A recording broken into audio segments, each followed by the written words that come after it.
జై శ్రీమన్నారాయణ. ఈరోజు మనం ధర్మపదం గ్రంథములోని చాప్టర్ 4 విభాగము 131. అభిమన్యుడు లక్ష్మణ కుమారుడిని సంహరించుట. 7వసారి కురువీరులంతా ఒక్కటై అభిమన్యుడితో యుద్ధం చేయుట, అయినను అభిమన్యుడిని ఓడించలేకపోవుట. ఈ విషయాన్ని చూద్దాం ఈరోజు. సంజయ అభిమన్యుడి యొక్క యుద్ధ పటిమ అలాగనే సాగుతున్నదా? పాండవులు ఇప్పటికి కూడా అభిమన్యుడిని చేరుకోలేదా? ఇంకా నా అల్లుడు ఆ పాండవులను ఆపుతూ ఉన్నాడా? ఏం జరుగుతుందో చెప్పు అన్నాడు ధృతరాష్ట్ర మహారాజు సంజయుడిని. చెప్తున్నాడు సంజయుడు, మహారాజా, పట్టు వీడని నీ కుమారుడు మరలా వీళ్ళందరినీ కూడగట్టుకొని అభిమన్యుడిపైకి యుద్ధానికి వెళ్తూ ఉన్నాడు, ఓడిపోతూ ఉన్నాడు. ఈసారి 7వసారి మరలా మన కురువీరులంతా ఒక్కటే కలిసి మూకుమ్మడిగా వెళ్ళి ఆ బాలుడితో యుద్ధం చేస్తున్నారు. ముందుగా అశ్వత్థామ, కృపాచార్యుడు, కృతవర్మ, శకుని, బృహద్బలుడు ఒక గుంపుగా ఏర్పడి వారికి రక్షణగా ముఖ్యమైనటువంటి వీరులను తీసుకొని వెళ్ళి అభిమన్యుడితో యుద్ధానికి ముందుకు వెళ్ళారు. వారికి నీ కుమారుడు మంచి సూచనలు ఇచ్చాడు. మీరంతా ఎలాగైనా సరే ఈసారి ఆ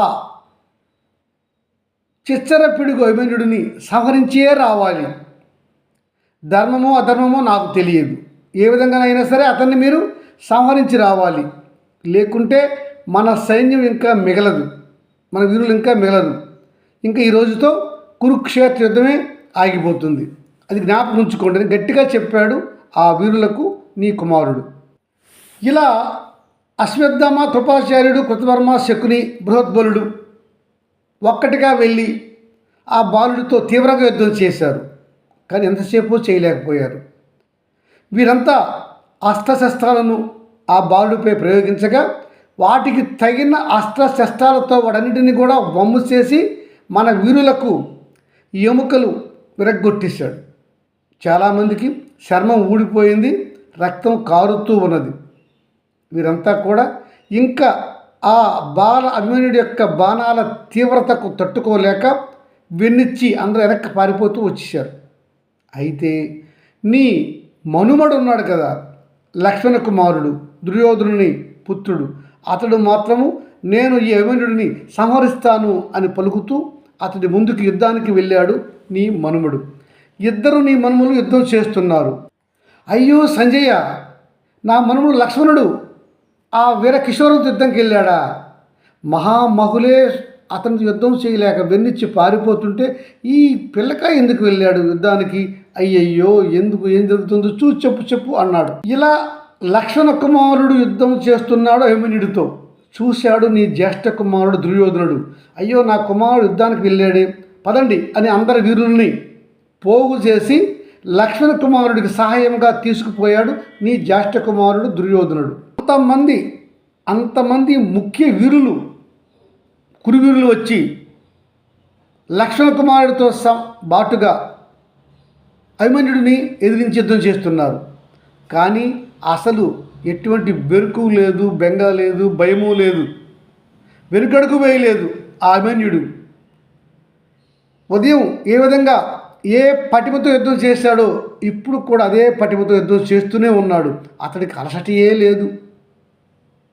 ఇలా చేస్తూ ఉండగా ఈ కురువీరులంతా కూడా నీరసించిపోయారు. ఇంకా ఈ అభిమన్యుడితో యుద్ధం చేయలేము అంటూ నీ కుమారుడితో సహా వీరులంతా కూడా వెనుదిరిగి వెన్నిచ్చి వెనక్కి వెళ్ళిపోయినారు. కానీ నీ మనుమడు లేడు, లక్ష్మణుడు. అతడు మాత్రము యుద్ధం చేస్తాను అంటూనే అక్కడే ఉన్నాడు. అతడు మాత్రం వెనుదిరిగి వెళ్ళలేదు. అప్పుడు సోదరుడైనటువంటి లక్ష్మణ కుమారుడితో అంటున్నాడు అభిమన్యుడు, సోదరా లక్ష్మణ కుమార, మీ తండ్రి వీరులందరూ కూడా వెనుదిరిగి వెళ్ళిపోయినారు. నువ్వెందుకు నాతో యుద్ధం చేస్తున్నావు? ఇంకా వెళ్ళిపో దయచేసి వెళ్ళిపో, ప్రాణాలు కాపాడుకో. నేను యుద్ధంలో వెనక ముందు చూడను, కఠినంగా యుద్ధం చేస్తాను. నీవు నా యుద్ధ తాకిడికి తట్టుకోలేవు, వెళ్ళిపో అని చెప్పాడు, సలహా ఇచ్చాడు తన సోదరుడైనటువంటి లక్ష్మణ కుమారుడికి అభిమన్యుడు. కానీ లక్ష్మణ కుమారుడు వెళ్ళలేదు. పైగా గట్టిగా 3 బాణాలు తీసి ఆ బాలకిషోరం పైన ప్రయోగించాడు. ఇద్దరూ బాలుడులే, లక్ష్మణ కుమారుడు బాలుడే, అభిమన్యుడు బాలుడే. కానీ లక్ష్మణ కుమారుడు వేసిన బాణాలు అభిమన్యుడిని ఏమీ చేయలేకపోయాయి. ఇంకప్పుడు యుద్ధ ధర్మనీతి ప్రకారము అభిమన్యుడు కూడా లక్ష్మణ కుమారుడు పైన 3 గట్టి బాణాలు వేశాడు. ఒక బాణంతో అతని భుజాలు, ఒక బాణంతో అతని వక్షస్థలము, చివరి బాణంతో అతని కంఠానికి గురిపెట్టి వేయగా అతని కంఠము తెగి భూమిపైన పడిపోయింది. అలా అభిమన్యుడి చేతిలో హతుడైనటువంటి నీ మనువుడు లక్ష్మణుడు చూశాడు. నీ జ్యేష్ఠ కుమారుడు ఇతర కురువులంతా కూడా చాలా దుఃఖిస్తున్నారు, ఘోరుమని విలిపిస్తూ ఉన్నారు మన కురువీరులంతా కూడా. సంజయ, చూశావా, నా దుష్ట కుమారుడు దుర్యోధనుడి వల్ల నా మనుడు ఈరోజు హతమైపోయినాడు. ఎంత చెప్పినా వినడు కదా ఈ మూర్ఖుడు. తన కుమారుడిని కూడా యుద్ధంలో పోగొట్టుకున్నాడు, హతవిధి అని బాధపడుతూ ఉన్నాడు ధృతరాష్ట్ర మహారాజు. ఇలా లక్ష్మణ కుమారుడు హతమవడాన్ని చూశాడు దుర్యోధనుడు, పిచ్చెత్తిపోయాడు. మహాబాధతో గట్టిగా అరుస్తున్నాడు, కృతవర్మ, కృపాచార్య, ద్రోణాచార్య, అశ్వత్థామ, కర్ణ, బృహద్బల, మీరు ఎట్లాగైనా వెళ్ళి ఆ అభిమన్యుడిని సంహరించండి, ధర్మాధర్మములు ఎంచకండి అంటూ గట్టిగా కేకలేస్తూ అరుస్తున్నాడు నీ జ్యేష్ఠ కుమారుడు మహారాజా. దుర్యోధనుడి బాధ, లక్ష్మణ కుమారుడి మరణం చూసిన ఆ వీరులు దుర్యోధనుడి యొక్క మనస్థితిని అర్థం చేసుకొని తక్షణమే ఈ వీరులు అంతా ఒకటిగా చేరి ఈ 6 వీరులు ఏకకాలంలో వెళ్ళి ఆ బాలకిషోరమైనటువంటి అభిమన్యుడితో యుద్ధం చేశారు. తీవ్రంగా చేస్తున్న యుద్ధం. కురువీరులు నీరసంగా యుద్ధం చేస్తున్నారు. అభిమన్యుడు మాత్రము ఉదయం పూట ఏ ఉత్సాహంతో, ఏ శక్తితో యుద్ధం చేశాడో ఇప్పుడు కూడా అదే శక్తితో, ఉత్సాహంతో యుద్ధం చేస్తున్నాడు. కురువీరులందరినీ కూడా తన శర పరంపరతో ముంచేశాడు. వర్షంలో పడుతుంటే చినుకులు ఎన్ని పడతాయో లెక్కించలేము.